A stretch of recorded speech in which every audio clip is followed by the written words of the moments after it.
How would you define Gamesense? We always hear people talk about it, especially during pro games, but what does it really mean? My definition of what constitutes Gamesense is having the ability to read the enemy, be aware of game states and round states, and being able to make decisions based on past experiences. But there is no law about what Gamesense actually is. I found that everyone has their own definition of it. Some might include game knowledge into Gamesense, for example, while some don't. That's why I asked you that question at the very beginning. What does it mean? Opinions might differ, and that's fine, but I wanted to share my definition so we are both on the same page when I'm gonna talk about these topics, so things don't get too complicated, because as a matter of fact, Gamesense is a very complex topic and it's probably the most important one. So enough bickering, let's get into it. First, I'm going to present all the topics individually so they are easy to digest, and then I'm gonna combine them and tell you how to improve on them with concrete examples from my 200RR EU Immortal games. It's very important to understand the theory behind it, so I'm gonna do my best to explain it, and it's best if you don't skip ahead to the examples first so you don't miss anything. Reading the enemy and awareness. The reason I group these two together is because while they are different things, they do share some aspects. I'm gonna start with awareness. The biggest tool you have in the entire game that helps you being more aware is hands down the minimap. Here's a short list of what you gain by being aware of its existence. Your teammate's position, enemy player's position if you spot them, smoke positions of your teammates, enemies' abilities such as Recon Dart and Reyna Flash, if a flank is left open or not by using vision cones. Basically, the minimap is the most reliable tool in the entire game when it comes to awareness. You do have other factors such as footsteps, voice chat, but these pale in comparison to the minimap. There is, however, one more great tool, which is the scoreboard. You can see a lot of information, such as the enemy economy, ult progression for both enemy team and your team. While econ is important, you only need to worry about that at the beginning of the round. Ult progression, however, always needs to be kept in check. Did you get a pick? Awesome. Did Sage trade you or she picked up orb? Well, your pick doesn't matter that much, because she had 6 ults progression out of 7 and she can res now, so yeah, if you are aware of that, things would be a little bit different. You can also see if the enemy has their ult ready if they are highlighted at the top of the screen, but you don't see how many points they have exactly, so that's why I wanted to talk about scoreboard instead, because you do get that progression there. Now let's talk about reading the enemy. There are two ways to do this. The most reliable way is using the minimap. And now you know why I've grouped these two topics together. Based on various factors, you can read the enemy and what they're going to do by using the minimap. For example, if you see a Sova Dart or a Reyna Flash on the other side of the map, then you are given a fair amount of indication of what the enemy are going to do. If a Reyna throws her flash, then that kinda says that they might execute on that side, because why would a duelist be on the other side of the map, right? In lower rank, people don't usually like to communicate, however the minimap will always communicate with you. Use this piece of knowledge to your advantage and improve your rotations. Another way to read the enemy is by analyzing them. See what they like to do. Do they play a certain position all over again? Do they like to push aggressively on defensive side? Pick up on these habits and use them to your advantage. Now, in low elo it's harder to do this, because let's be honest, sometimes people don't even know what they are doing, so it's impossible to read them. But as you grow in rank, analyzing people becomes a lot more important, so you should integrate this to your gameplay as you climb. Okay, let's now talk about decision making. This one will affect every single player at every single elo, so it's quite important that you have solid decisions. There are two types of decisions. There's reactive decision making, where you make a decision on the go. This happens when you encounter a new situation. And the other type of decisions are proactive ones, or the ones that are based on experience, like you've already played the scenario before, you already know what to expect and you are playing around that fact. Let's take an example. You are playing on split, attacker side, and the enemy is in B haven while you are on mid. You have the bomb, but the issue is that there are only 15 seconds left and you don't know if you have enough time to go and plant A or if you should 1v1 the enemy. If you haven't encountered this situation before, you will likely lose the round because you have no idea what you are doing and you are under a lot of pressure. If you decide to go A, you likely are too slow, you hesitate and you don't have enough time, and if you are going to take the 1v1, you will lose because, pressure. Compare this, however, to actually knowing how long it takes for you to get to mid to side. it takes just 10 seconds if you are outside vents, and then it takes 4 seconds to plant the spike.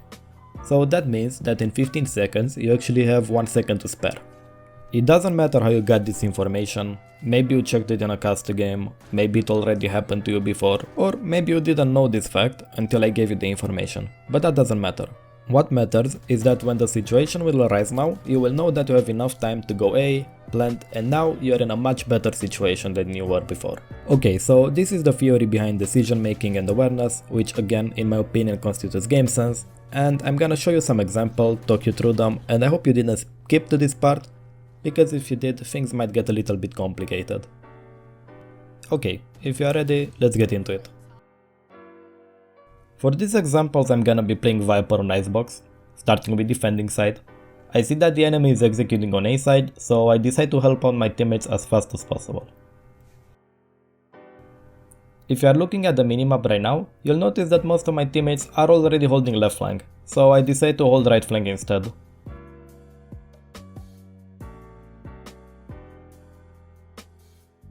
The spike has been dropped on side, so I know the enemy cannot go B, they have to commit on A side right now. We are in a 3v2 situation, we have the bomb down, so the round should be secured as long as we play this well.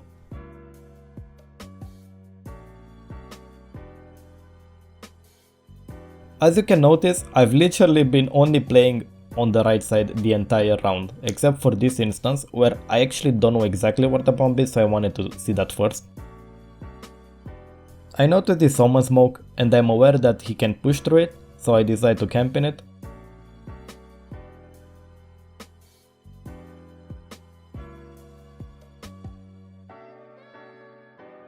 I had my wall up, so if he decided to push through it, he'd take 50 damage. I see that Killjoy is above us, so I'm aware of that. I hold my crosshair well and she dies, and we pick up the round. In this example we are retaking on A side. This is the first gun round of the game, so it's pretty important. I pick up a few kills here and there, but even if I get kills, I actually make a pretty vital mistake that could lose us the round. Right now we are in a 3v2 situation, that means that we have the man advantage, but here I decide to push and take a 1v1 isolated against Reyna, which puts our team in a pretty bad position. We did win the round in the end, but you need to understand the concept behind it. Never leave your team in an even situation, do not throw advantages.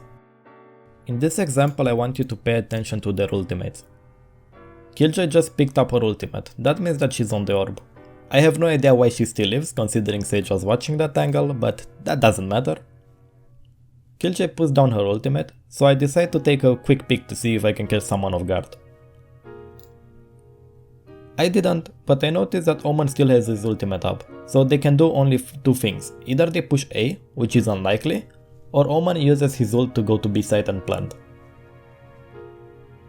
I do hesitate a little bit, but after he ulted I was 100% sure that he is on a B side planting. I was right, I killed them and we pick up the round. This round I decide to play a little bit unpredictable. So instead of just playing standard like I've been doing so far, I decide to throw down my own smoke and camp in it. I call that they are coming on A side, too bad I don't have audio on this clip, but trust me, they were coming A side. And I don't pick out randomly, I wait until my race is close and only then I pick. In that case, even if I die and don't pick any kills, should be able to trade, and we pick off the round because of that. In this clip I just want to show you that based on previous experience, you know certain angles. For example, right here, this railing, someone can be there and Omen got killed. After that, I know that anyone can flank at any time, so I decide to hold flank, I pick up Reyna, we are in a 5v2, we win the round and we are now on match point. Okay, it's time we talk about how to actually improve on this. Let's start with decision making. First off, you need to be rested. If you are tired, you will always make poor quality decisions. Now that we get that out of the way, let's talk about the other thing. To improve decision making, the best way to do it is to review your own vods. See your bad habits. Do not just think of what you did wrong, think what you could have done better. And at the same time, do not just watch like 10 seconds before you died. It's good to see the entire round that you lost, because it's very likely that you did something small that had a huge impact. Another way to improve decision making is by having a curious mindset. If you see a situation that hasn't happened before and you don't know the outcome, you want to find it out. Even if you lose the round, it's still worth it in the end because you improve, you learn something new. Improving awareness is a little bit easier because there's only one thing you actually need to do: watch the minimap. Do that for a few games, like 80% of your focus, let it be on the minimap. You might lose games because sometimes you will look at the minimap when you are not supposed to, when there's a high threat situation, but that's why I suggest that you go on a second account if you are scared of losing rank on main. If you are not though, playing on main is even better. If you improve awareness first, reading will be a bit easier, like it comes naturally, but at the same time, one more thing that you need to do in order to improve reading the enemy is play a lot at that skill level. You will notice that players are actually really similar, like they share a lot of habits and they make similar plays, so just playing a lot, while also being aware of what they are actually doing, will usually yield pretty good results. Of course though, just like decision making, you can work on awareness by watching VOD reviews, because you are the spectator then, you have all the time in the world, and that's when you can see when you've missed important stuff. And that is it. Thank you for watching, I hope you learned something new, and I hope you have a wonderful day.